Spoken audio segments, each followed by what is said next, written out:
Hi, thank you so much for coming today. And my name is Mo Fong, this is Randy Reyes, and we are here to help you go up to the stage, we were told. Okay, go up to the stage. Better? Okay, awesome.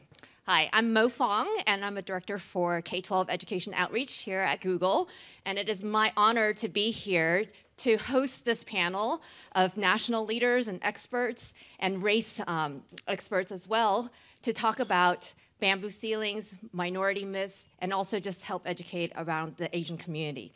So this has been a long time in coming. I've been at Google for 10 years, 7 in finance, 3 in POPs, and now in engineering, doing education work. And so I've seen this community evolve over time. And it's wonderful to see that we are all part of this conversation. This is part of the Decoding Race series, which the Race at Google team has been preparing for. Over the last few quarters, there have been 9 different panels talking about various aspects around the race discussion. And so this is the first time that the Asian community has come together to talk about what it means for us. I'm particularly excited about this panel, not just because I'm Asian American, but because this is a community of people who really want to understand and educate one another about how we can collectively improve relationships across the aisle, across different groups, so that we can make progress together. You know, my first experience with race was when I was really young. I immigrated from Taiwan when I was 5, and I literally was the only Asian other than my sister in our elementary school in Michigan. And so to feel like an outlier in those situations, I mean, I think it was really early on that I realized, gosh, you know, one of us doesn't look like the other, and what does that mean? And then my parents came to California, and there was a lot more diversity. And then I started teaching high school, and it was interesting. I've had these conversations with my high school students as well, and I taught in Cupertino at Monte Vista, and you know, it was about 60% Asian back then. I think it's now up to like 70% Asian. And the students will be the first to tell you, Asia is not a country. There are a lot of different types of Asians. We don't all experience the same things. And so they were trying to educate each other about their cultures as well. So I'm hoping some of that will come out today. But definitely welcome all the conversations we're going to be having. So it's a dialogue. And I hope this dialogue continues even after today. So thank you all again for being here. And I'm going to turn it over to Randy to talk to you about the panel. Hi, thanks, Mo. Good morning, everybody. I'm Randy Reyes from the diversity team. I'm the client advisor for the Asian Google Network, the Filipino Googler Network, the Indus Googler Network, and the Google American Indian Network. And I'm also part of the large planning team that helped put this panel together. I'm personally excited about this particular panel and our panelists because I feel like in the context of race, a lot of the times Asian gets overlooked. And when it's actually included in the conversation, the diversity that exists within our Asian category isn't necessarily unpacked or talked about. So I'm super excited to hear the conversation and what's to emerge. Before I pass it over to Lorrie Ma, who's our awesome moderator, as well as to the wonderful panel, I have 4 reminders for you all. The first is it's being recorded. The second, it's going on YouTube. The third, do not post to social media until it goes public.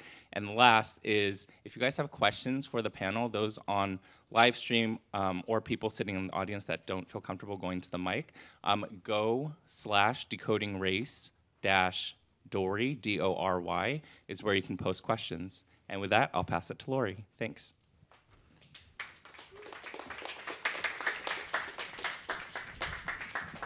Hi, guys. My name is Lorrie, and for my day job, I am a program manager in privacy here. And as my 20%, or as some people like to say, 150%, I am the co-lead for Asian Google Network. And so I'm very excited to be moderating this panel today. And instead of reading off their bios, which I'm sure you guys have all received in the multiple emails that we've sent out, I would actually love the panelists to introduce themselves. So I will start from my right. Good morning, everyone. Is this working? Yeah, great. My name is Quyen Dinh. I am from San Jose. So I grew up in the Bay Area. I went to Cal for my undergrad, and I'm currently the executive director of CRAC, the Southeast Asia Resource Action Center. We're based in Washington, D.C. with an office in Sacramento, California, and I'm so excited to be here today. Thank you. Hi, everybody. My name is Valarie Kaur. I'm a Sikh American. I'm a South Asian American activist. I've been doing this work for about 15 years as a civil rights lawyer, filmmaker, organizer. Right now, I run something called the Revolutionary Love Project at USC to equip people to fight for social justice through the ethic of love. Hey everybody, good morning. My name is Phil Yu. I run a blog called Angry Asian Man, which it's a blog that covers Asian American issues, news, perspectives, pop culture, politics. I've been running it for 16 years, which is like insane. I am glad to be back in the Bay. I grew up in Sunnyvale, went to Homestead High School. My folks still live here, so it's good to be back. Thanks. All right, let's give our panelists a round of applause. So without further ado, let's get the conversation started. And just a reminder, what we're trying to do here is to have healthy dialogues around race and something that's, for some reason, fairly difficult for Asians. So, you know, when you think about Asian, none of us really identify ourselves as Asian. You know, I don't go around saying I am Asian, I go around saying I am Chinese. So we inherently have this problem where Asian is just made up of so many different things that race affects us very differently. So I want to pose this question to our panelists of when did you realize that race was a thing for you? And how did it affect you? Anyone, feel free to start. I guess I could start. So I'm Korean American. My parents immigrated from Korea in the 70s. I grew up here in the Bay, and things are like there's hella Asians in the Bay now. But when I was growing up, there were quite a few as well. It was growing, but there weren't as many Koreans where I was growing up. It's very different now. But I think for the most part, most of my life, or growing up, I mean, I considered myself Korean American and not necessarily. I knew I was Asian. I knew like when you look like this, people assume that you are Asian. But it was kind of just like a category you checked off. For the most part, I was Korean American, and whatever that means, you know. For me, I actually. I went to college at Northwestern, and being plunked from the Bay Area to the Midwest was a bit of a culture shock for me. A lot of things I took for granted in terms of being with community, stuff that I hadn't really thought about before in terms of being with a larger Asian American community. It suddenly became very obvious to me, you know, the things that I took for granted in terms of like the way you interact with one another and what is. You know, I look very different from the people in my classes, you know, and my interests are, and what I grew up with, you know.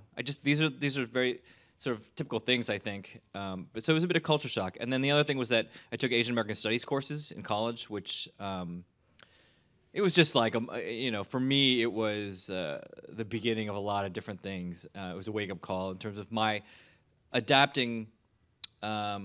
Asian American as a political identity, not just as something that I checked off, but something I purposely, you know, I wore on my sleeve. So now when people ask me, I mean, like it's clear I'm Asian, but I'm usually asked, I'm Asian American, and then the other identity is Korean American. But as a political identity, what I wear on my sleeve, it's definitely Asian American, and it's very purposeful when I say that, because. I think a lot of, I mean, we've already touched upon this, but like, I think a lot of people don't realize they're Asian until they get to like, you know, in Asia, nobody really considers themselves Asian, right? You're your own, whatever nationality you wherever you come from, but it's when you come to America, and a lot of people immigrate here, and they're suddenly like, this is thrust upon you, you know, you're Asian whether you like it or not, and so however you embrace that, you know, it's up to you, you know. So when you get here, a lot of people are still resistant to the idea of being Asian, but I think that as an organizing tool, Asian is a super inconvenient, convenient, unwieldy term for a lot of different groups and people, but very necessary. And so that's sort of, at least from the beginnings of my journey, it's in college when I sort of became aware as my history and my identity, I think, where I wanted, and I decided. That's the thing. Being Asian, I think, is Asian American. It's an opt-in. It's an opt-in identity. You have to opt into being Asian American. You know, you can go on being Chinese American, Korean American, whatever. but I think that you have to choose to be Asian American. Well, race first came alive to me through the stories I grew up with. So my grandfather sailed on a Japanese steamship, the Nippon Maru, across the Pacific Ocean in 1913. He arrived in San Francisco. He was one of the first early pioneers from South Asia. He was Sikh American wearing a turban and beard, and immigration officials saw him on Angel Island and immediately incarcerated him. So there was no need for his class of labor here. And I actually cited prejudice against his class of labor for exhibiting prejudice against him. So he was incarcerated for months on end. And it was a white lawyer, Henry Marshall, who released him on a writ of habeas corpus on Christmas Eve, 1913. My grandfather made his way down the valley, and he settled in Clovis, which is near Fresno, just a few hours south of here.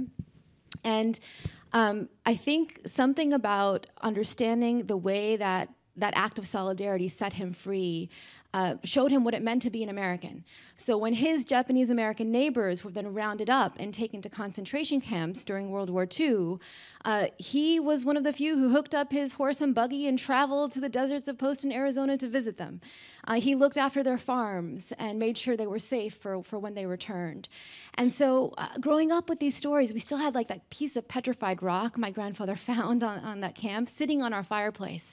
So growing up with these stories, I understood, just like as Phil has mentioned, that growing up as Asian American is an opt-in, that my grandfather showed me that saying that you're Asian American is actually an act of solidarity, that I will stand with you, brother, I will stand with you, sister, even if we are read differently by the dominant culture.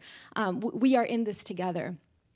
I think race is a construct, but it's important to think of it as a cage that determines how other people see us and how the state treats us.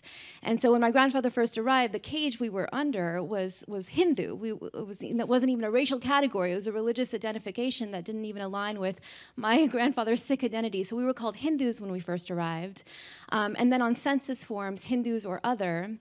And then under the Asian Exclusion Acts, we, along with our Chinese, Japanese American brothers and sisters, were not allowed to become citizen because we weren't Caucasian or white. We weren't allowed to own land, and we weren't allowed to return to this country if we ever left.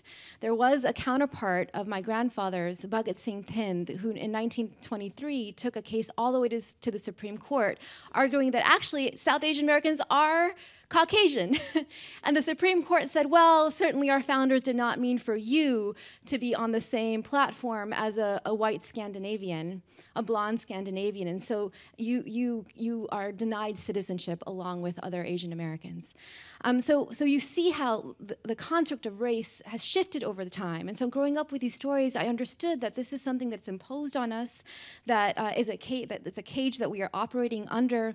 I myself did not experience it until I was a kid in elementary school. I was playing house in the schoolyard on my knees, pretending to be a baby, when a little boy ran up to me and said, "Get up, you black dog." So here we are, a family who's been called Hindu, other, Caucasian, Asian, and now blackness is something we have taken on as the N-word, and then sand-N-word has now been thrust upon us.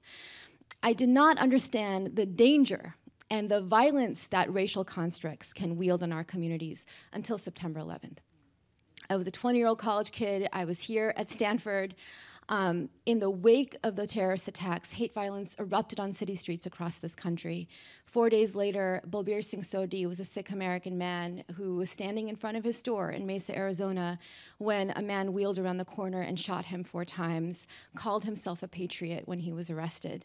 Balbir uncle was someone my family knew, so I felt as though an uncle had been murdered, and his murder barely made the evening news. This was before Google, right? This was before Facebook, before YouTube, before Twitter, before we had any modes of communication. And so the desperation of understanding that a century being in this country, we were still being read as perpetually foreign. And now as terrorists. Because what's happened in the years since September 11th is that a new racial category has been formed, the racial category of the Muslim terrorist. And Muslims are in that category with their brown Muslims, black Muslims, Sikh Indians, white Sikhs, Arab Christians, Latinos with beards, Native Americans have been killed in the name of going back to their country out of Islamophobia. So this construct now is so enormous that it cages so many of us. And my heartbreak at this moment is that I thought that, Bobir Uncle's murder turned me into an activist for 15 years. Every film, every lawsuit, every social media campaign, I thought we were making the country a safer place for the next generation. My son is born, and he's 2 years old, and he's growing up now in an era that the Southern Poverty Law Center has called the era of enormous rage. Hate crimes are skyrocketing once again, rivaling the numbers that we saw after 9/11. Hate groups have increased in this country. Anti-Muslim hate groups have tripled in the last year. And the current president is releasing an onslaught of executive orders that punish our people. I'm raising a brown boy who may someday wear a turban as part of his faith in a country that is more dangerous than the one that I was given, even more dangerous than the one that my grandfather arrived in a century ago. So race is construct, race is cage, and we don't understand the danger of race until we listen to one another's stories, until we understand that Srinivas Kuchibhotla, who was murdered on February 22nd, Indian American, told to go back to his country, is not just a foreigner, not just an engineer, immigrant. He's a brother, he's a fellow American. The Sikh American who was shot in Washington fixing his car in his own driveway was told to go back to his country on March 3rd. He is a brother. But every time we hear a news of ongoing violence, the one thing that is giving me hope is that there are millions of us. We're having conversations like this, right? There are millions of us now who are politically awakened in ways that we haven't before. I feel like we've been fighting this fight alone for 15 years, 16 years, right?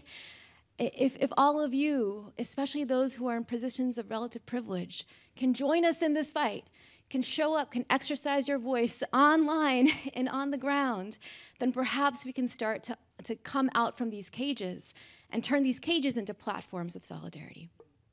So thank you for inviting me here to share this with you.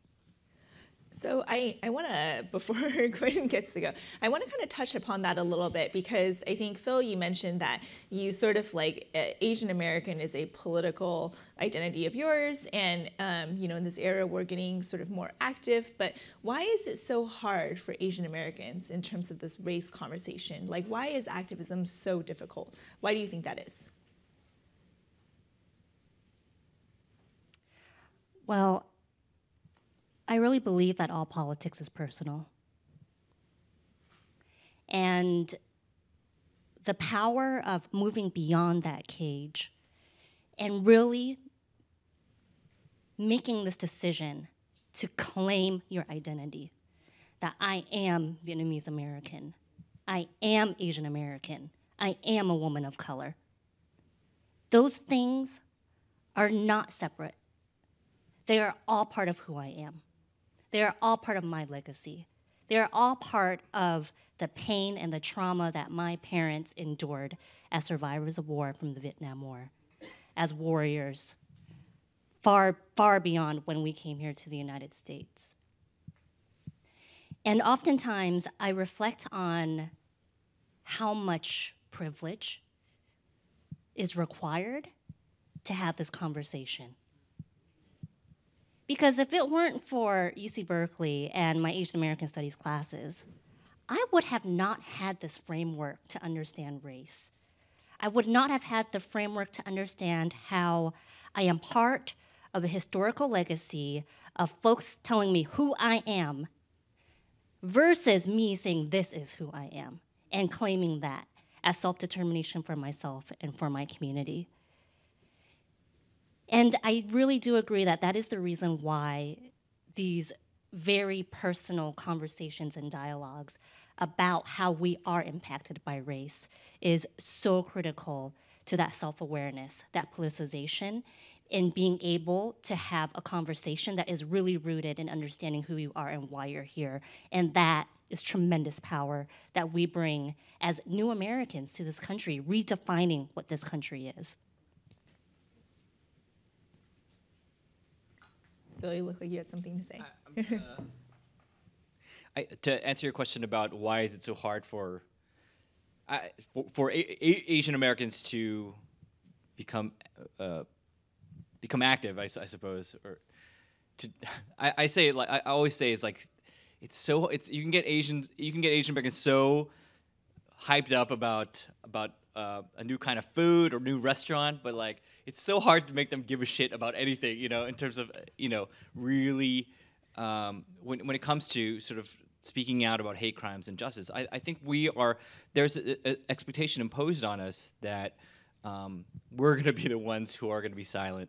We're going to be the ones who are going to keep our heads down, be the good minorities, and not saying, even when it's well within our right to do so, even when which we should, we should absolutely, kick down chairs, kick down walls, and like say something, stand up. And I think that there is so much, a lot of our families are immigrants, and they sacrifice so much to get here in the first place. It is to speak out, to say something, to make yourself vulnerable in that way. It would seem contrary to all the things that it would disrespect all the sacrifices that were made to get here. But I do think that I think that not saying anything is actually disrespectful to all the sacrifices and all the challenges and all the things that we had to overcome to get here. And so, yeah, and I think it is just plain easier to try to sink in, try to blend in and lay back on privilege, on this degree of privilege that we have in this country, And so, sometimes it's just easier to stay silent, So I want to pick up on that because I've spent a lot of time with Japanese Americans in Fresno who are now, grandparents and remembering what it was like to be interned in those concentration camps. And Marian Masada, one of them, who has taught me to call them concentration camps because that's what they were, has shared with me that for many years after, she was a little girl when she was put in those camps with her family, and for many years after their release, her parents didn't speak out, she didn't speak out, and she likened it to an act of incest, that here was a nation that we had loved, that committed an act of such violation that there was confusion and an inability to put language to the violation that had taken place. And so few stood up for them then. So she turns to me and says, Valerie, I will stand up for you now. What's giving me hope is that the kind of courage that's required to stand up to injustice means standing up to state violence. We know that every time the US government targets a particular community, not for what they've done, but for who they are, it emboldens ordinary people to act on biases within them and target those communities. So every time we see the state punish particular communities through detentions, deportations, surveillance, threats of torture, we see hate crimes against those communities go up. We've seen this since 9/11. We saw it since World War II. And that means that if we, as Asian Americans, are going to stand up to try to make our communities safer, it means speaking truth to power, right? Muslim Ban 2.0 is coming down tomorrow, everybody. March 16th, it's happening tomorrow. I know I am bracing for more violence against my people. I'm not only the refugees and the immigrants whose lives are now and futures are now going to be in jeopardy, but here in our country, Americans, children in schoolyards, I am worried for their safety. They're worried for their own safety. Every week I'm at a different college campus. I just got back from University of Illinois, Urbana-Champaign, and the students came up to me with heartbreaking stories of bullying, of racial violence, of even sexual violence. Their inability to make sense of it. These are not captured by hate crime statistics, right? The hate crimes are just the tip of the iceberg. What remains invisible beneath the surface is what it feels like to live in a climate of hate and fear. And we have a new generation rising up like that, right? They don't remember what it was like before 9/11, Phil. Like we do, we have that like moral resource, but they don't. The shadow of 9/11 is so long, people don't even realize we're standing in the shadow. And so what it takes is courage to stand up to state violence. And this is why you naming warriorhood, I think, is like as sister, yes. Like let me stand with you as warrior sister. Because I think for Asian American communities, we inherit traditions that we think we're just supposed to preserve and interpret as our parents did and pass on. But actually, our cultural heritages, they are living, they are alive, and it's up to us to reinterpret that for a new time. And so my call right now is I want a new generation of Sikh and South Asian and Asian American activists to rise up as warriors. And the story I tell is the story of my Bago, who's the first Sikh woman warrior in the 17th century in South Asia.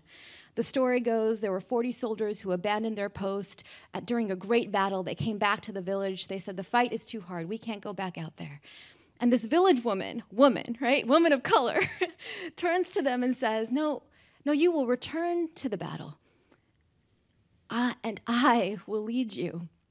She mounts a horse, she dons a turban with a sword in her hand, with fire in her eyes. She leads them back into the flames when no one else would. Right? She becomes the one she is waiting for. I tell that story because I think there's an impulse to desert, right? There's an impulse to give up, to keep our head down, to play it safe. But if we can call forth the warriors within us to take our hands and lead us back into the fire, that's the only way our generation will fight the good fight here and now. And I think I'm reflecting on just how hard it is for my parents to share their experience surviving the Vietnam War. And in this room, how many of your parents were the first ones to come to the US? And in this room, how many of those parents came because of fleeing some sort of trauma? Political trauma, religious trauma, economic trauma, poverty.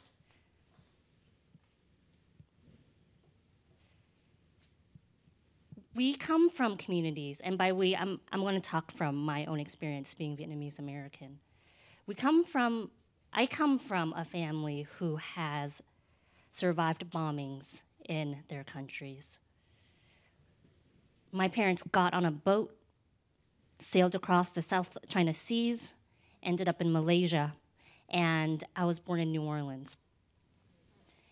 And for my entire life, the story of the Vietnam War was rarely ever told. And my political moment was actually going to Washington, D.C. for the first time as a high school senior. What I was so stoked about seeing was the Vietnam War Memorial. Because this memorial to me represented why I was here in America. And as I got there, I looked at the Smiths and the Jones and the Derricks and the Johns, and I was looking for the Dins and the Trans and the Nguyen's and the Ngos and the Phams. I was looking for all the Vietnamese soldiers who sacrificed their lives in this fight for freedom. And I started to get really, really angry. And I started to think about all the children, all the families who died in Vietnam, who were really pawns in wars, and why their names weren't reflected on this wall. And I went back and talked with my high school teacher while everyone else was at the museum gift shop. And I just started bawling and sharing with him how confused I felt. Because I felt so indebted to these American soldiers who had sacrificed their lives and their families for me to be here. And yet at the same time, I felt so invisible. And I felt betrayed. And I didn't have the words to express what I was feeling at the time. And I think going to Berkeley and getting my political education, I realized this was the first time that I felt marginalized in my country, where I felt like this is not home. And it was that moment that led me on my journey to really reclaim what it is who I am, and the history, the people, the historical forces that brought me here today. And I think that's the reason why I am so passionate about this work, is because advocacy is personal to me. When I look at the deportation orders, I think about my cousin who came as a teenager to the US with a criminal conviction record because there was no support at home, no support at schools, and he has a deportation order to Vietnam. There are 15,000 other Southeast Asian Americans who have this same experience, and yet it is not talked about. When we talk about the Affordable Care Act being taken away, I think about my dad, who got ACA, health insurance coverage for the first time. And I think about my cousins who just came to the U.S. from Vietnam, who, because they live in California, are eligible to access Affordable Care Act and health care plans because we expanded coverage for newly arrived immigrant communities. All of these policies are so personal to me. And I think when we each have that moment of connection, that's when you're able to see a shift in how we understand ourselves and how we understand exercising our power by raising our voices and by being who we are. I am so moved by your moment at the Vietnam Memorial. And I want to share with you, I think what it tells us is the importance of historical memory and storytelling and our charge for here and now. Because I had that moment, my moment was the 9/11 Memorial, where I have only gone for moments because just as I mourn the 3,000 people who were killed, I stand at the fountain, I feel the spray of the water at my face, I run my hands over their names. But in the museum and at the memorial itself, there is not a moment of recognition for all the violence that was done in the aftermath of 9/11. So it's like I grieve my community, I grieve my country, and I want to be able to own this narrative completely, but I felt invisible. That changed this last 9/11 anniversary. I had a woman, Carrie Kelly, who lost her stepfather in the towers, who was a fireman, invited me to come and grieve with her. And I grieved. Like there was something in me that broke open and I was just sobbing because I realized for 15 years I had not been given permission to grieve on 9/11 because from that moment I had to work to protect my community from being killed. So she gave me permission to enter that grief with her, and then she did something remarkable. She said, "Let me come with you to the memorial of Balbir Singh Sodhi in Arizona." And so she traveled with me, and the 9/11 memorial, the whole world knows. The memorial that lies at the corner of a Chevron gas station in Arizona, nobody knows. It's a spot where Balbir uncle bled to death, and there's a tiny plaque in the corner. And I see this place as the second ground zero. It is the ground zero for every single person who was killed in reaction to 9/11, not just in hate crimes, but in the wars abroad, civilians and soldiers alike. It is a second ground zero.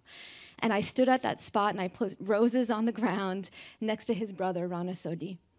And Rana ji turned to me, this was just in September 15th, and he said, 15 years and nothing has changed. And I asked him, Rana ji, what is the one thing we have not tried yet? Who is the one person we have not tried to extend our love to yet? And we said, it's the murderer. It's the person who took his life, Frank Roque, who is lingering in a prison some miles away. And so out of desperation almost, we do something that was unthinkable before. We call the prison the next morning to talk to Balbir Sodhi's murderer. And in the beginning, I think it's a complete disaster.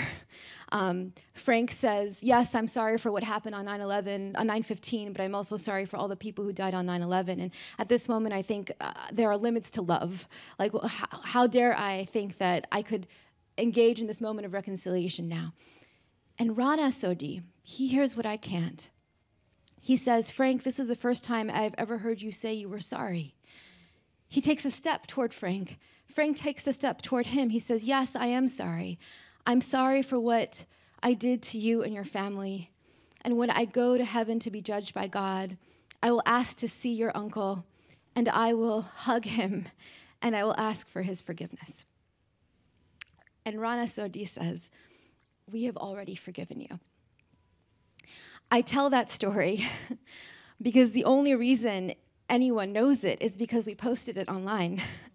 That the time of Vietnam, and even in the time when September 11th first happened, we did not have the open and free internet and all the platforms we have to tell our community stories, right? Historical memory was owned by the powerful few that framed whose lives were grievable and whose weren't.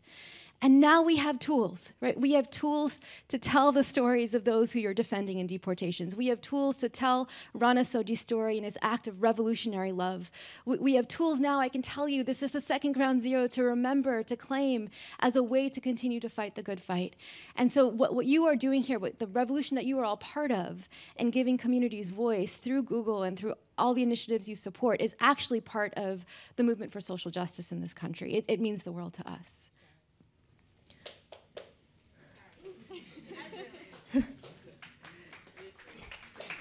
All right, let's get the round of applause. So, growing up, I'm actually, not many people know this, but I grew up in China. So I was born and raised in China, and I came here when I was 10. And I was severely bullied in school because, I was different. And one of the things that growing up I was told was, if you just kept your head down and just kept doing what you were doing, just stay silent, you would just get through this and it's fine. And this is something that culturally was ingrained in me to just, be this sort of silent model minority. And my parents built their success on the back of this, right? Just being silent, not airing your dirty laundry, quote unquote, and sort of staying in this little confinement. And a lot of people actually stereotypically feel that the success of Asian Americans is because they are sort of this model minority in this silent, invisible, population. How do you reconcile that with some of the things that are happening today and some of the activism that you're sort of advocating for? For me, look, the number one question I get about my work, and it's why did you call your blog "Angry Asian Man"? What made you so angry?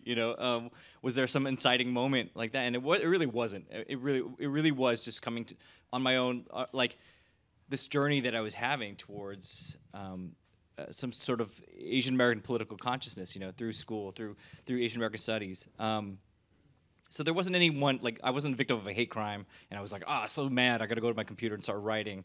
But if I look back, so I always tell people that, but I look back and, it's called Angry Asian Man because that idea of angry Asian anything is so in the face of, it's so contrary to the perception of Asians in this country. In the West, it's we're supposed to be the silent, the quiet types, the ones who don't raise our voice, the ones who don't say anything, don't speak up. And I was I just wanted something that was confrontational, that was provocative. And so when people visit the site, they see that, it's an affront to their senses, the angry Asian, But when I look back at my own journey, I think there was really an inciting moment, the one that really sort of lit a fire and made me realize that I was part of a tradition that was already existed of Asian American activism, of people who were speaking out, And so it was when I learned about the murder of Vincent Chin. Do people who know who Vincent Chin was? Just a show of hands, So for people who don't know, Vincent Chin, in 1982, he was in Detroit, this Chinese American guy. He was out for his bachelor party. He was going to get married in a couple days. He ended up getting in an argument with a guy at a strip club for his bachelor party, right? And witnesses remember overhearing the man say to Vincent, "It's because of you motherfuckers that we're out of work." And he was referring to auto jobs being lost to Japanese manufacturers. They're in Detroit, the fight breaks out, and Vincent Chin ends up getting killed with a baseball bat, his head bashed in, goes into a coma and dies 3 days later. Learning about this case, and so this case really was about it was about a hate crime, but it was also about the demand for justice that swelled up from a pan-Asian movement, fighting for justice for Vincent Chin and against his killers. I learned about that case nearly 20 years after the fact, when I was in college, and I honestly, when I learned about it, for my first instinct was to get really angry not only because of what happened, the circumstances of the case, that is infuriating, but because why haven't I heard about this before? Why am I only learning about this now? This is something that is part of my history because it swelled up in me, just this idea of every moment where I was someone called me a racial slur, where I was made to feel like I did not belong in the country that I was born in, all that sort of swelled up, and I realized is this idea of finding a voice, raising your voice, and getting angry about something, you know, that was something I had not been taught, you know, by suppressing sort of these histories that were relevant to me, you know. The history of civil rights in this country is amazing and incredible, and we owe a debt to that, you know, as Asian Americans. But it's like, but so many people have taught me that, like, I don't, like, where's my place? Like, you know, I'm absent from that, you know. Like, at least that's what I was meant to, that was sort of taught in my way. And I was like, no, there is a history of activism amongst Asian Americans in this country. And so I realized that, you know, there is this idea of us being quiet because it suppresses this identity that we are allowed to have, that we're allowed to be part of the things that shape and sort of mold this country. And I'm talking about when people holler and get mad and get angry about stuff, you know, because that's when shit gets done, you know.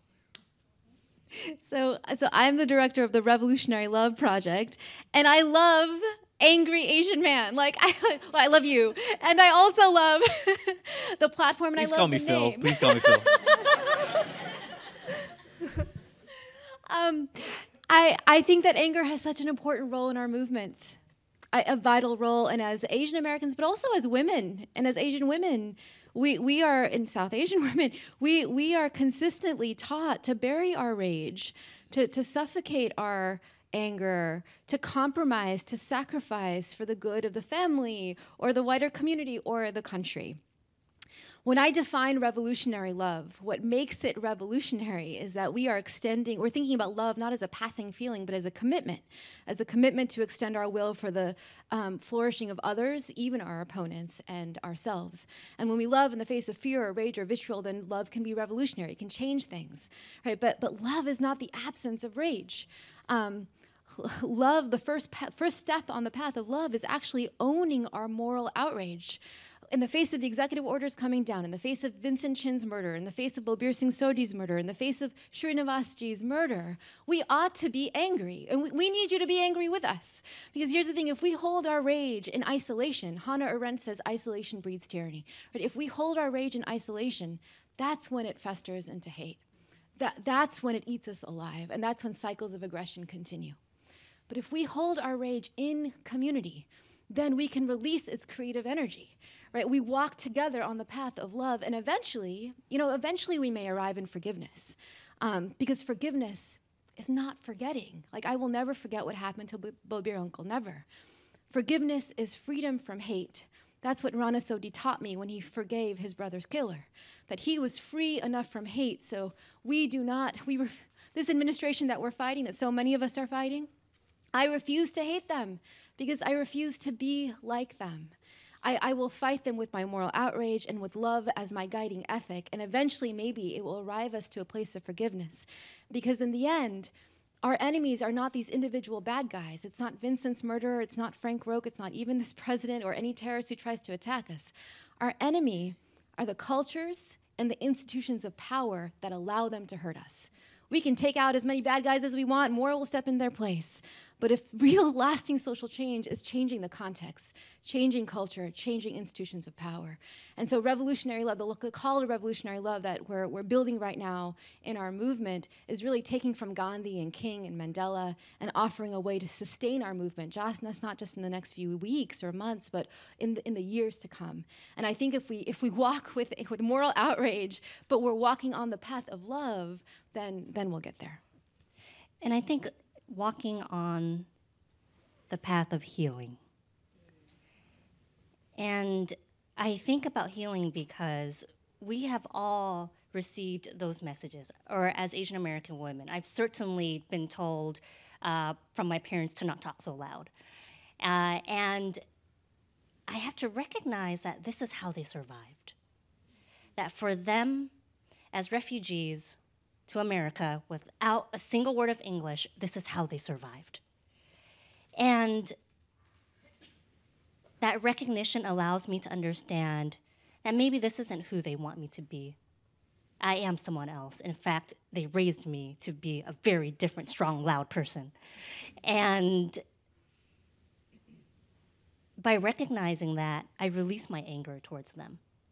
I release my anger towards them and choose to own my voice. I think that on an individual level, it also happens, this is on an individual level, but it also happens on a systems level in the communities and the cultures that we create. And oftentimes I think about reclaiming what silence means, actually. So one of the concepts that we learn a lot about, or that we hear a lot about now these days, is implicit bias. Particularly against African American communities, being really with huge assumptions that these are communities who are violent, and young African American boys and women and girls get pushed out of school and get disciplined at higher rates, whereas Asian Americans, maybe we've benefited from this because of the assumption from educators that you're the superstar students. And oftentimes I share silence does not mean understanding. Silence can mean that they're crying out for help and they don't know what to do to get that help. And as institutional leaders, I think it is our responsibility to test those assumptions and check our assumptions and create spaces where our voices can be heard, where our voices lead to decisions that are made beyond just our own individual selves and the work that we do 9 to 5.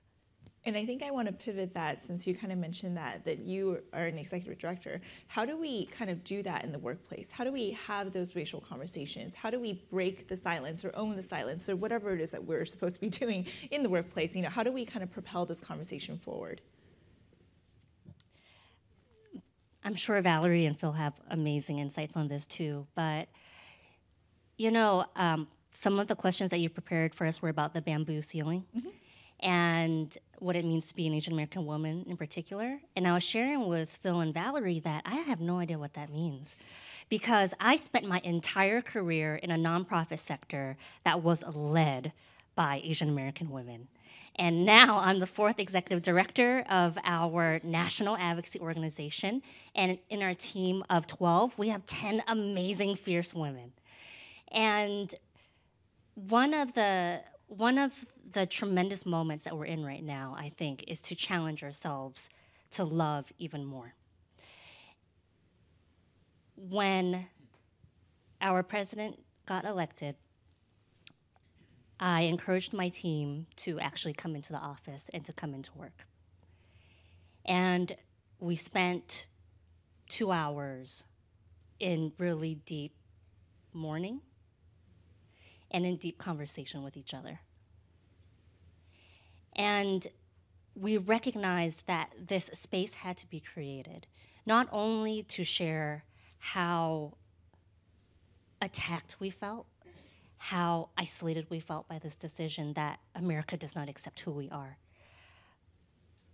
but also a place to allow us to talk about our fathers, our cousins who voted for Donald Trump, all of his supporters who are going to be betrayed by so many policies that are going to really hurt them, and what that means for us to reach across communities to really build this surge of love, of unity, and of understanding with one another. And that's how we created that space at CRAC, is really being very intentional about creating that time for us to be together and to continue creating those spaces for those conversations to happen.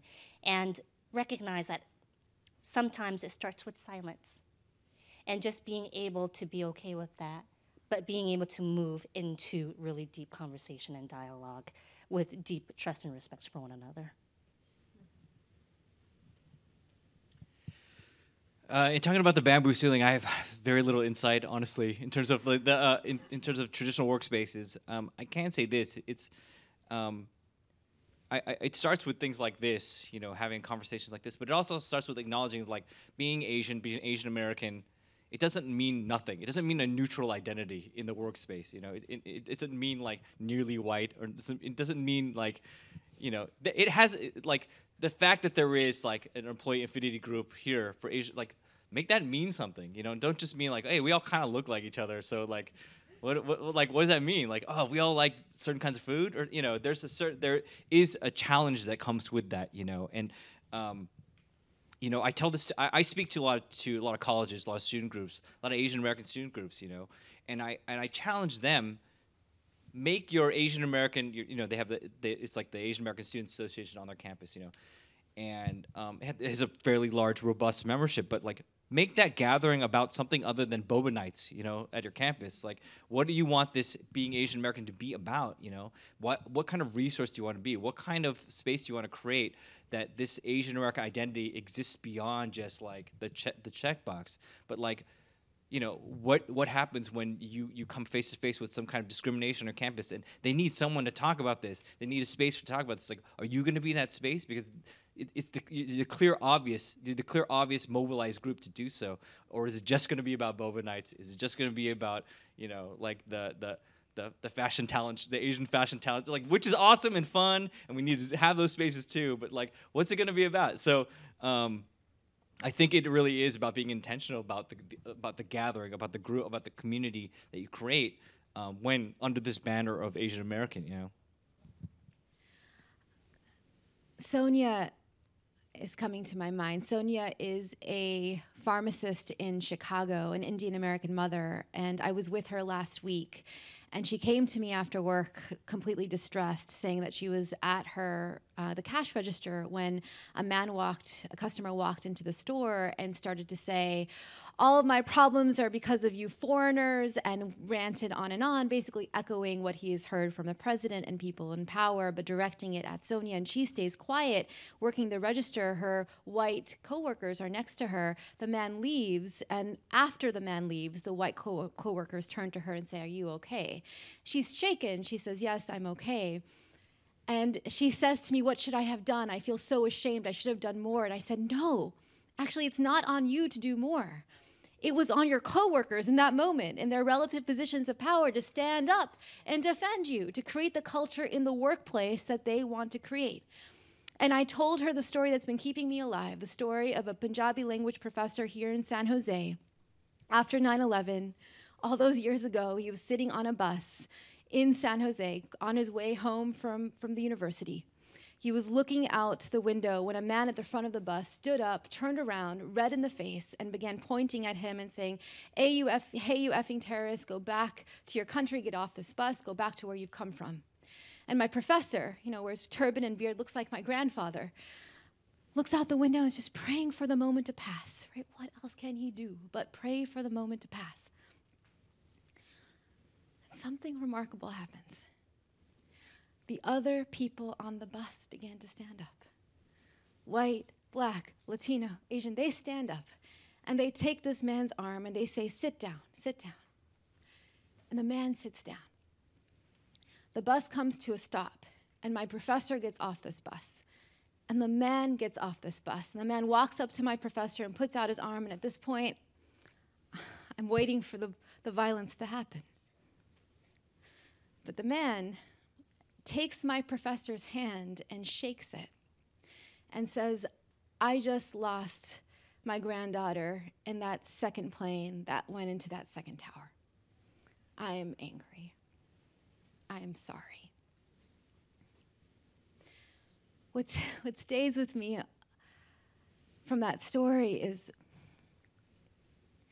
that we are the people on that bus, right? We are the people who, in the most ordinary circumstances, in a Google roundtable, in a conference room here on campus, on a bus ride home, in the streets, in the schoolyards, at our kitchen tables, we can stand up and do the most courageous things to defend and protect people who are in harm's way, to create the kind of workplace culture, but also the culture in our country that we are longing for. Each of you has that warrior in you, right? Each of you has the ability to stand up. And we will only do this if we do it together, because here's the truth. This is a dark moment in our country. I've been fighting for 15 years. I don't know how I'm going to explain this to my son. I'm touring preschools, and I can't even send him to preschool right now because I know the data on bullying for a little boy with long hair who keeps his hair as part of his faith. This is a dark moment for me personally. It's a dark moment for our country. And so if this is dark for you, know that you are not alone. And this is the one thing I leave with you, the one thing that I have held on to as a mother is this. What if? Right? What if this darkness is not the darkness of the tomb? What if this darkness is the darkness of the womb? What if our America is not dead, but a country still waiting to be born? Right, Langston Hughes says, let America be America again, the land that has never been. It has never been that for me. It has never been that for black folks in this country, for indigenous folks. The land that has never been and yet still must be. So I swear this oath, let America be America again. Let us make it so. Right, because what if this moment is our nation's great transition? Right, what does the midwife ask us to do? She says to breathe, right? And she says to push, because if we don't push, we will die. Like, if we don't push, our nation, our America will die. We don't go into battle alone, right, as warriors, and we don't give birth alone. So I say hold fast to one another. Hold fast to your coworkers, your family, your friends. Hold fast to one another as brothers and sisters in the fight. Help one another stand up when you need to. Help one another breathe and push, and then breathe, and then push, and then keep breathing, and then keep pushing. All right. So I know that we have a ton of questions that are brewing. So for those of you who are here, if you have any questions that are live, we'll take a live question. Just feel free to line up at the mic. Go ahead. Thanks to the three of you for coming today, and thanks to AGN for organizing. My heart's still kind of racing from all the stories. I've had the opportunity to lead with others an online community, anonymous usernames, all that, for Asian Americans. And, you know, we wanted it to be like a safe space so people would talk about things that they don't normally get to talk about. And it worked up to an extent, but what we found over time is that there's a lot of like infighting, right? There's like the gender between genders, you know, so-and-so stood up for Asian men, but she's married to a white man, so she can't speak for Asian men, or so-and-so is mixed race, we don't consider them as part of the community, East Asians versus South Asians. How can we get past all that and focus on a higher level and stand together as a community, online, in person, you know, just in general? As someone who spends quite a bit of time online and also receives quite a bit of criticism online from anonymous folks, you know, I can only say that, like, in terms of sort of the infighting of like who gets to say what, like all that stuff gets in the way of actually accomplishing anything, right? It's like criticizing the voice that it comes from, where you're saying like this person gets to be Asian and this person is not. It's like, what good does that do anybody? Honestly, you know, I am really an opponent of people who are policing policing of Asian American identities. Asian American identity is like whoever identifies as Asian American, that's who you are, man. Like I'm sick of people saying like this person is Asian, this person is biracial, so they are not fully Asian. It's like that's complete bullshit. You know, this community, you know, it has enough problems as it is. You know, and we're gonna start dividing up like who gets to say what, whose voice is more valid. So that's kind of what I have to say about that. But in terms of like policing these voices. But the other side of that is like, you know, we have to find common ground about the things like deciding who gets to fight on our behalf. That actually doesn't get to the actual fighting part. You know what I mean? That's just still fighting about like who gets to be our spokesmen. It's like, you know what? I don't want spokesmen. I want people to just be the ones who do the work and be the ones engaged in the fight. You know, and so much. And you're talking about online spaces. Like I work in the online space, but I'm the first one to acknowledge like. That only gets you so far. Like you know, the work that I do, it only you know starts a conversation. Like I'm not actually like, you know, I'll be the first one to say like the real work gets done when people get together and start talking. You know, offline. You know, online is super powerful and important. And you know the message boards and stuff like that, and Twitter, powerful tools. And you know, and I love the work that I do as a blogger from behind my laptop, but it's really when we come to spaces like this and we're having conversations face to face where like things actually get done, you know. That's when the pot really gets stirred. So I'm sorry about the online people, like the trolls and everything like that. But it's not just trolls, right? It's just people having like different opinions. I think we got to look to where we're actually fighting about. The stuff we're bickering about actually is not productive. All right, we'll take another live question, and we'll go to the Dory. So I'm a first-generation immigrant. Been in the U.S. for 15 years, and I'm your typical Asian guy who doesn't look into politics and stick my head down. Bubbled in California, Bay Area, in Google. I guess I have a son now in San Jose. That's 5 months old, and I feel like he's gonna be like one of you guys. Like he's gonna grow up and feel like he's really American, and all these injustices of the Asians are like happening in this country, right? I'm like, what's going on? Like, why are you guys so worried? So, I'm honest. Like, I read The Economist, I read New York Times. A lot of the major U.S. racial issues are on the Muslims right now, right? I really want to know, number one, if you can answer these questions like directly, because I feel like a lot of you guys probably resonate with the talk, but for me, half the talk, I did not resonate at all. Like all these Myanmar history, stuff like that. It happened, I don't have a parent that suffered through this. I don't have a Japanese parent went to intern camp. I don't have a Myanmar parent, right? And China and US actually were close, in history. So, and I'm Taiwanese too, my parents Taiwanese. So my question is, number one, directly, like, what are the issues today that I, as an Asian, I'm also born US, that's the irony, but I'm raised in Asia. So what is the current topic that I need to be paying attention to? Number two, what is a good media source for me to educate myself? And number three, what can I do to understand my son better when he grows up? So 3 questions, thank you. That is a lot. I feel like we'll all want to share something, so thank you for being really honest. I think that actually one of the reasons why our community is so complex is because we are comprised of multiple generations of Asians to this country, right? I think the biggest issue, there are so many, but I would say immigration. We are all here because of immigration policy. And we have been benefited because of the 1965 Immigration Nationality Act. This is a huge transition from the Chinese Exclusion Act.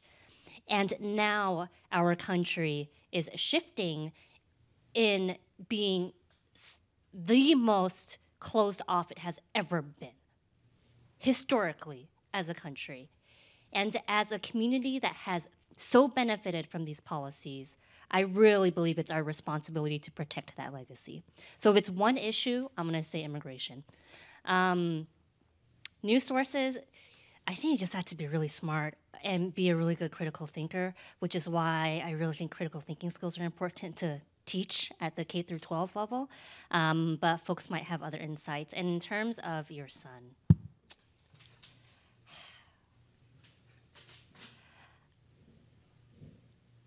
I think having conversations with him that maybe you weren't allowed to have.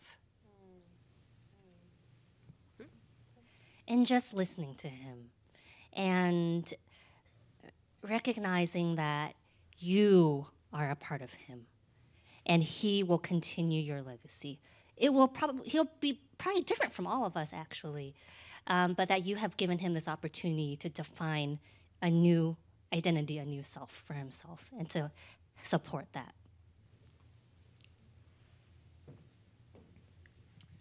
My daughter is 7 months old, my first child, and my question is the same as yours about, I mean, like, how will she grow up and what kind of I hope that she'd be a woke ass Asian American woman, like just,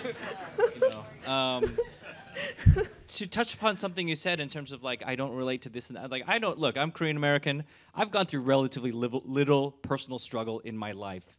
But when I said I became Asian American, that means my struggle became her struggle. My struggle became her struggle.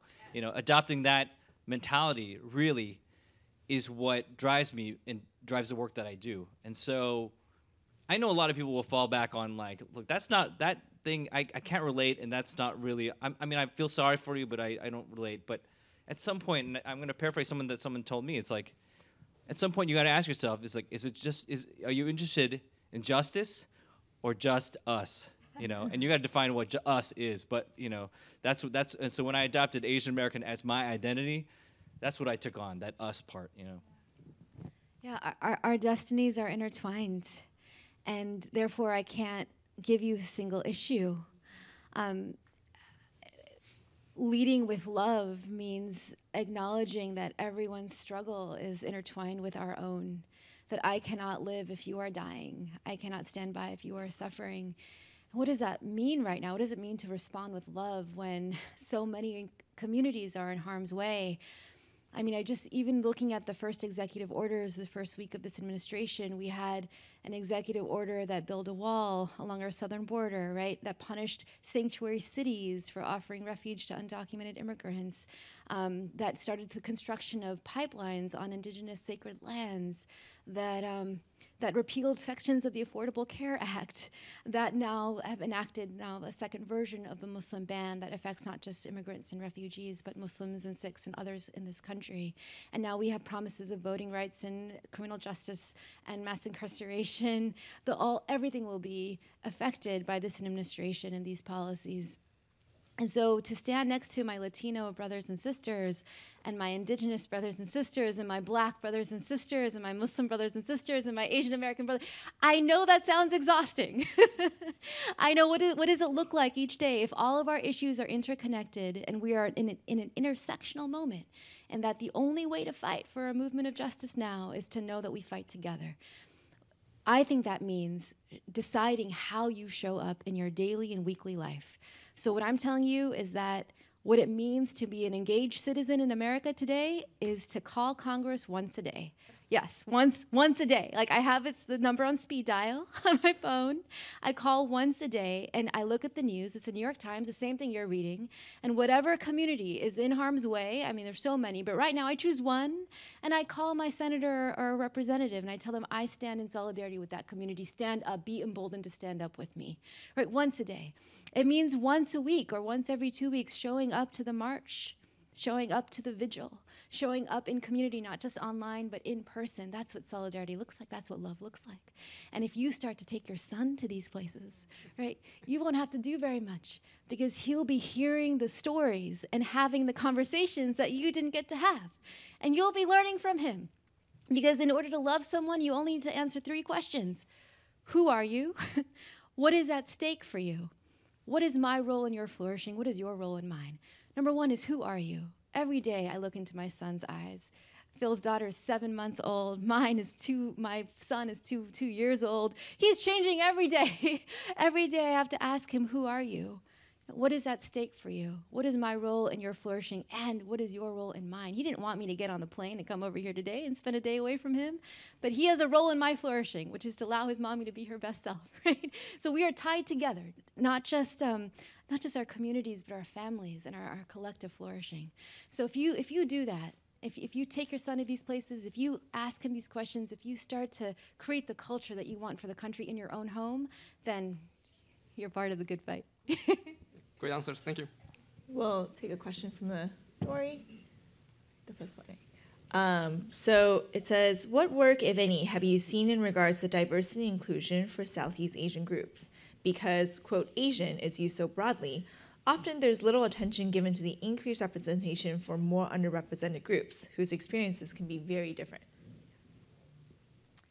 And is this in particular to Google, or? Feel free to speak to.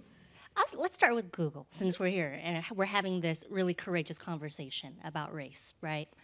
I think the first step is actually recognizing that there's a problem and really owning that inequity exists within the Asian American community, especially around socioeconomic outcomes. And by starting with Google, one really simple thing could be trying to collect disaggregated data on the Google community. So of how many Asian American Google folks are there? Googlers are there? I don't know if we have those numbers. Hella bunch. Yeah, okay. Of the hella bunch Asian American folks, or folks who identify as Asian, how many are Vietnamese? How many are Hmong? How many are Cambodian? How many are Lao? How many are Taiwanese? How many are Thai? How many are Malaysian? And I share that because the Asian American community is not the same. We're not a monolith. And when I try to recruit for positions at CRAC, where we're trying to pass legislation, we're building grassroots movements and community building across the country, I struggle to find folks with a master's degree or a master's in public policy or a master's in social work who are Southeast Asian. Because the reality is that 2 in 3 Southeast Asian Americans don't have a college degree. And so you see that manifested on the professional level in different industries where communities are actually represented. And I think starting there with really recognizing that there is a problem is the first step.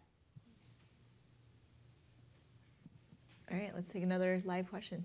Great. Thank you, everyone, for coming today. So I have a question more about personal identity. I was born in the U.S., but I grew up in Taiwan, but at a bilingual school that taught both American and Chinese history. And I have most of my career in the United States. So I don't really know what I am. I don't feel like I belong in America. I don't feel like I belong when I go back to Taiwan or in Asia. And so I've always called myself Asian American, but I don't really feel like I'm the same as everyone else in this room either. So I'm just curious from your personal experience, where do you fit in and how do you find that belonging? I just want to say, I know your heart. So growing up as a third-generation Sikh American in the farmlands of Central California, like, what does that look like? It means that when I would go to the Gurdwara, the Sikh house of worship, there were mostly immigrant families. And I felt like an outsider to my own Sikh community because my father was born and raised here. He went to a college and was part of a frat, and he was like and it named me Valarie after Valentine's Day, not after like anything. I tried to pretend it's but it's after an American holiday. It's not in Sikh scripture. So I felt like an outsider to my own community.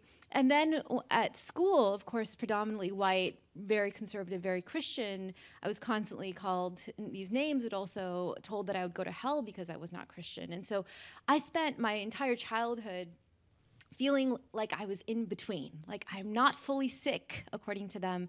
I'm not fully American, according to them. And this in-between space, I felt like I just wanted to collapse it. I thought about changing my name to go in this direction. I thought about, doing something else to go in this direction. And finally, it was only after 9/11 and understanding what I was seeing that I recognized this in-between space that I occupied. This in-between space that you're standing in is actually a space of tremendous strength.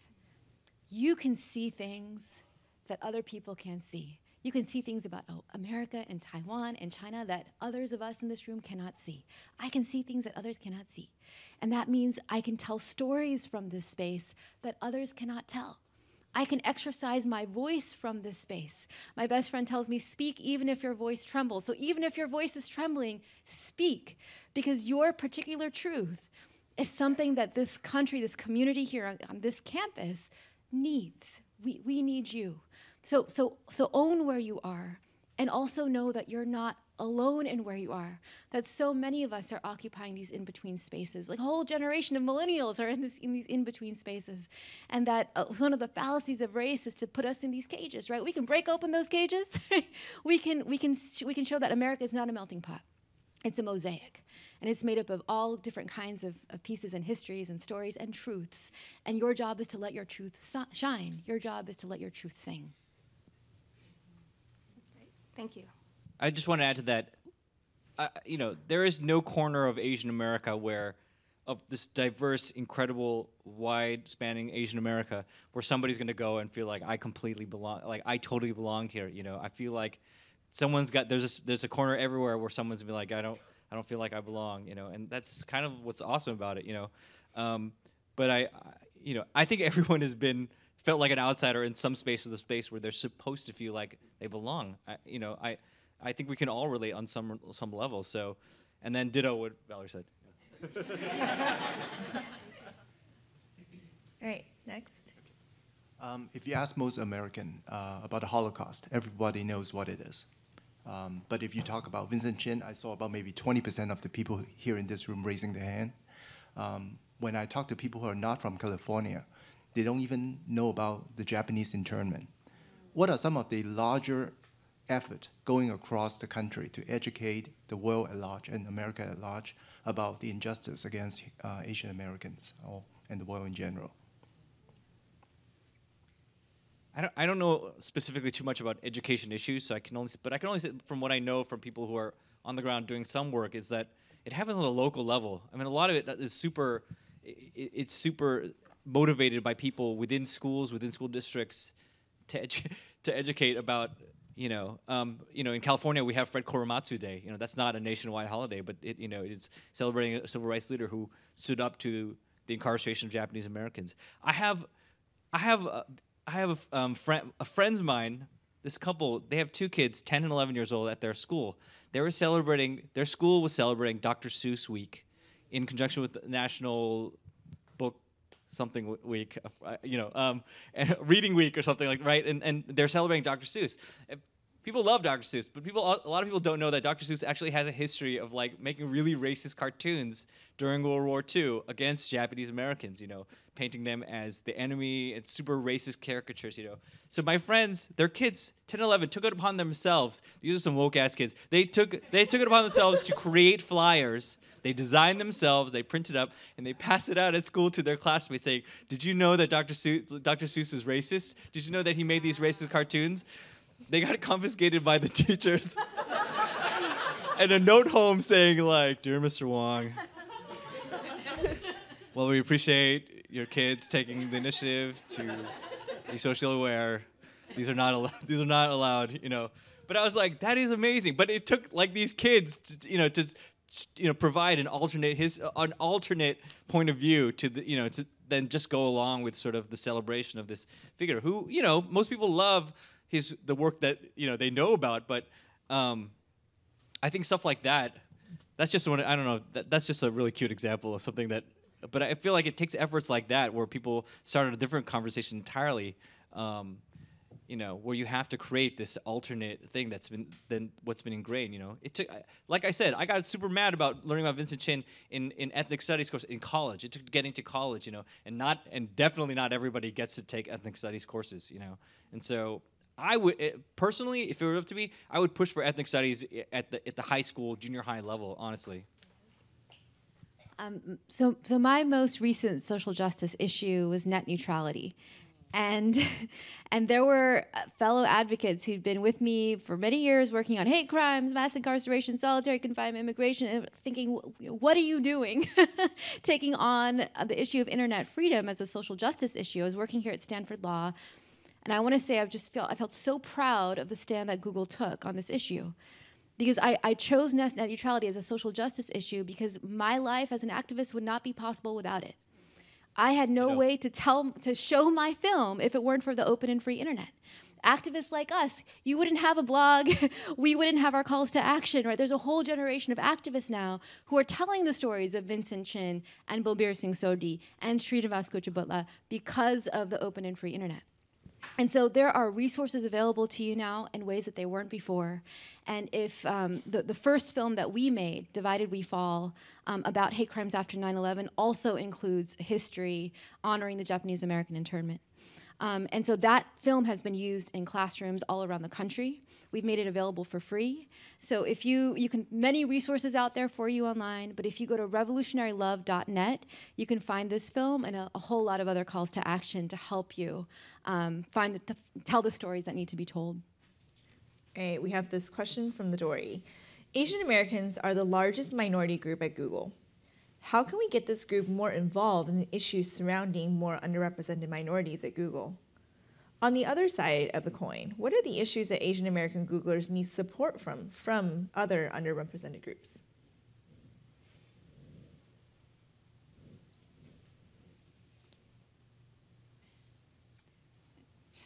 So this is a... Phil, go ahead. No.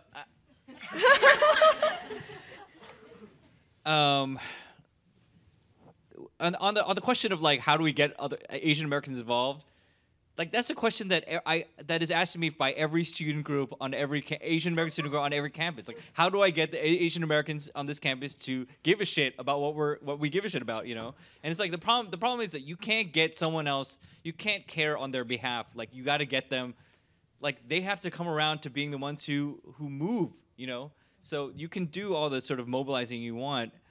At some point, it has to be an initiative from within the individual, There's no secret thing that's gonna get to trick somebody into caring, So I don't know. I don't know what it takes in terms of how do I get people to care? Like, I don't know, get them they have to care. There's I don't know what magic key there is to it, you know. Yeah, okay, yeah. Well, I was just thinking about how you're you have to opt into Asian American identity, right? And if your definition of Asian American includes me, that means when I'm at the vigil and I'm burying my people, cremating my people, you're going to be right there with me, right? Because you see me as part of who you are. And the way to do that, the way to see one another as brothers and sisters so that we care, is through stories. I really that is the only magic key I found in my 15 years as an activist. It was never the lawsuit or the op-ed or the soundbite. It was always telling a story that made people see what it is like through our eyes. Feel what we feel. Like, I saw so many of you wipe away tears when some of us were telling these stories. If you feel what we feel, that stories can cultivate empathy, right? And stories can cultivate the kind of empathy required to inspire action, collective action. I don't think we get Asian Americans to stand up out of a sense of duty or obligation, or love is not an exchange economy. I'll do it for you, so then you'll do it for. No, it's the call to love is to ask one another, who are you? And the best way to ask one another, who are you, is to hear each other's stories, to be moved by one another, and then show up for one another when we need each other. So the fact that you're having forums like this, right, where this is a lot of this is testimony, right, asking you to be with us and hearing you so that we can be with you through films, through roundtables, online, on the ground, in person. The more that companies like Google invest in that kind of work, then we won't be pulling teeth to get people to show up. We'll just be showing up. Yeah, I was going to say this is a Google question. This is a Google conversation. I can't pretend to know what happens on this campus. I am in a totally different world where I'm okay, I don't know why my Google Drive file was duplicating, but that's the extent of my relationship. You all, and the way that I think about advocacy is really about owning your story and really starting there. And having not this discussion with us as panelists, but having a discussion with you all as a community to understand who you are, what you care about, what are the challenges that you experience, and also what are the challenges that other people of color experience at Google. Where is their common passion and love? And it's not going to happen with one conversation, or two, or three, but it will. It will happen if there's that commitment to really understanding who we are as a community. All right, we have 2 more live questions. I hope I don't break this. I have so many things on my mind. I'll try to pose my question as clearly as I can. So during the election, I happened to meet a couple of people, like Uber drivers, and they were Trump supporters. And I asked them why had they voted for Trump. The answer was very common, and there was one thing that was very common and similar to what Phil had mentioned, that immigrants had taken jobs from them. My personal opinion, I pay shitloads of taxes every year, but I just didn't have the facts to explain to them that this is not true. And this was a question for me as well. Is this actually true? If she's a mother of 2 and she doesn't have money to feed her kids, and somebody who has the authority is feeding to her that, oh, immigrants have taken over the job and that's why you don't have money. I wonder, these kind of forums are good, but is there any platform for people who actually think that that is the reason that they don't have jobs, because immigrants have taken over the jobs? Have you ever spoken to anybody? I tried to look online, but I couldn't find any fact where they could explain that whatever tax money that immigrants would pay would also go towards the economy of America and not their own country. And I wonder if you have anything online or any forums or any discussions to people who actually think that that's the reason why they are out of jobs or why they're against immigrants. There's data can be manipulated. So there's data from very conservative think tanks saying that immigrants are taking our jobs. There's also very substantial data that says that is not the case. And that I would take a step back, actually, and thinking about this Uber conversation, I would ask, why do you think that? Is this something that you have experienced, or is this something that you've heard on the news? Because very oftentimes, I think it's hearing things on the news through outlets that manipulate information and frame what is at crisis in a very different way. Because I think what is at crisis is that low-income communities need more jobs, and that we as a country have not been able to grow enough infrastructure here for all Americans of all socioeconomic ladders to have access to those jobs. So those coal miners in Pennsylvania, is Donald Trump bringing back the coal industry? I don't know how he's gonna do that. But that conversation is not one, that honest conversation is not one that's being had. And my interpretation is therefore that they're manipulating fears of Americans who want to make a living, who want to make an honest earning and be able to keep their families together. And they are manipulating that sense of fear and that sense of scarcity instead of focusing on the real question at hand, which is how are you going to create new jobs for all of America? How are you going to do that? Show me through your policies, not through your rhetoric. Show me through your policies how you're going to create this America. You're also operating under the assumption that a conversation like that in the Uber car or whatever, that the person is going to be persuaded or dissuaded by facts, by actual facts. When I know that a lot of the times we're in that situation, it's like the person has already made up their mind. You know, they're not interested in being persuaded with numbers or there's nothing. That's where you have to have a more personal conversation than just, I'm more right than you. It's something. There's something more to it than that. Great. Yeah, we have time for one last question. So speaking of people who have made up their mind already about a lot of things, my parents immigrated here from the Philippines 35 years ago. They are your prototypical survivors here in the US. Made their way here, raised me and my two brothers to also be survivors and to excel and to kind of make our way without kind of ruffling too many feathers. And it's, it was only after I came out here to California, going to college out here, that I kind of had my mind opened and to be exposed to what being Asian American meant and just kind of being accepting of other cultures as well. But where I struggle is kind of in having that conversation back with my parents, with the older generation, the survivors. They seem to have a little bit more of a mental block about these issues because of the situation that they went through many years ago. So do you have any advice for kind of how to approach conversations with the older generations? Because I think our age group are more socially accepting. We are talking about these issues, whereas my parents and that generation are not.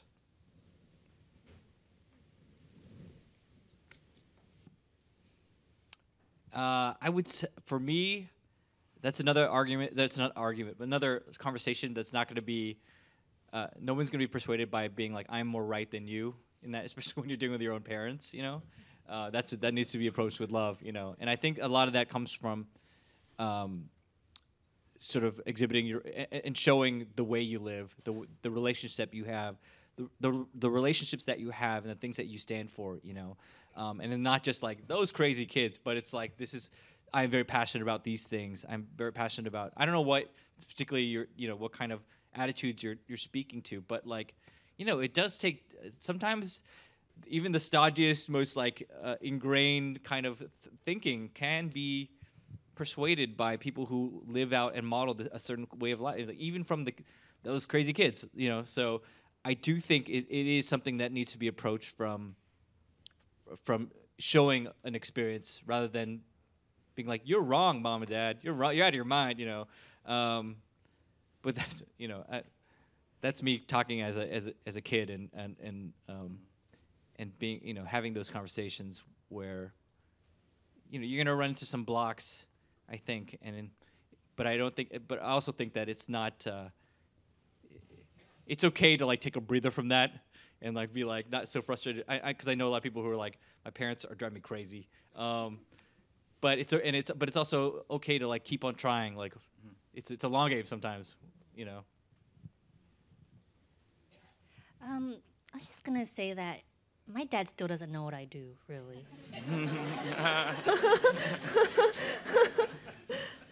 If I were to tell him I'm an engineer, oh yeah, it's awesome. Executive director, policy? Weird. He is the apolitical Republican, actually. Republican by history and experience, as opposed to policy. And in my, I don't know, like 15 years-ish of work now, it's been really moving to just have conversations with him about why he thinks the way that he thinks. And moments of random education kind of open up, and that's when I share with him a little bit about the policy work that we do. And I do try to make it personal. So when we talk about deportation, for example, it's not an issue that folks think that Asian Americans are impacted by. And for the Southeast Asian American experience, it's even less known. And I shared with him, when you think of my cousin, who my dad sponsored over as like a 14-year-old, I said, do you remember what his experience was like growing up without parents really here in the US? And he said, yeah, I felt really guilty about it because I wish I had been able to give him more. And I said, you did everything you could, but why weren't the schools helping? Why weren't there any resources or support there to prevent him from getting into gangs in the first place? And I said, that's the reason why we do the work we do, is to try to fight for people like Jung to say that, no, he needed support policies and programs that were there. And it was a light switch moment for my dad. And so I see this as an ongoing conversation and as an ongoing journey for us to continue to get to know one another. And I look forward to my conversations with him about the Trump administration and seeing what happens, because I really do want to know what is on his heart and what is on his mind and how he understands the world and how we can change our understanding of the world together. All right, with that, I would like a round of applause for our panelists. And I'll have Frances come up. Yep, so before you go, just 3 quick things. I want to respect your time, so I know we're at 12. So please do give us feedback. The feedback link is going to come up the screen shortly. 2, if this is your first time engaging or participating or listening into this conversation, we especially thank you. It takes some boldness and courage to step into this space. We know it can be uncomfortable, and that's okay. It will always be uncomfortable for a lot of us. So we thank you for being here. If you want to be more involved, get in touch with your ERG leads. Sign up for Race-Announce for things that you can do after the Decoding Race series. This is the 9th talk. All the previous talks are on YouTube. This is going to be edited and released on YouTube. So until then, we ask you to just hold off on sharing anything on social media. Lastly, let's all again thank our panelists and Lorrie for moderating. Thanks you, everyone.